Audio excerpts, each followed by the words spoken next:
পল্লী কবি জসীমউদ্দীনের নকশিকাঁথা মাঠের সাজু এবং রূপাইয়ের শেষ কথোপকথন। এই শেষ কথা? সাজু কহে কেঁদে। বলিবে না আর কিছু? খানিক চলিয়া থামিল রূপাই, কহিল চাহিয়া পিছু, মোর কথা যদি মনে পড়ে সখী, যদি কোনো ব্যথা লাগে, দুটি কালো চোখ সাজিয়ে নিও কালো কাজলের রাগে, সিন্দুর খানি পরিও ললাটে, মোরে যদি মনে পড়ে, রাঙা শাড়ি খানি পরিও সজনী, চাহিও আর শিকনে।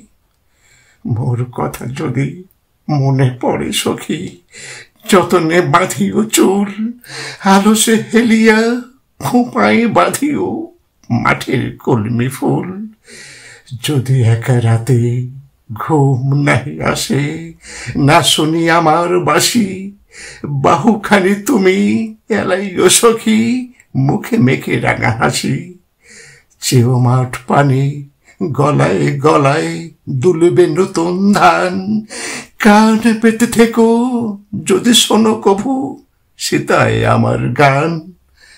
আর যদি সখী মোরে ভালোবাসো, মোর তরে লাগে মায়া, মোর তরে কেঁদে করিও না ক্ষয় অমন সোনার কায়া।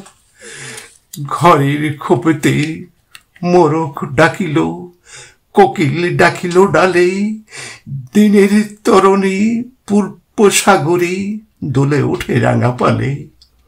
রূপা কহে তবে তবে যাই যাই সখী, যেটুকু আধার বাকি, তারই মাঝে আমি গহন বনেতে নিজেরে ফেলিব ঢাকি। পায়ে পায়ে পায়ে কত দূর যায়, তবু ফিরে ফিরে যায়। সাজুর ঘরেতে দীপ নিবু নিবু ভোরের উতলা বায়।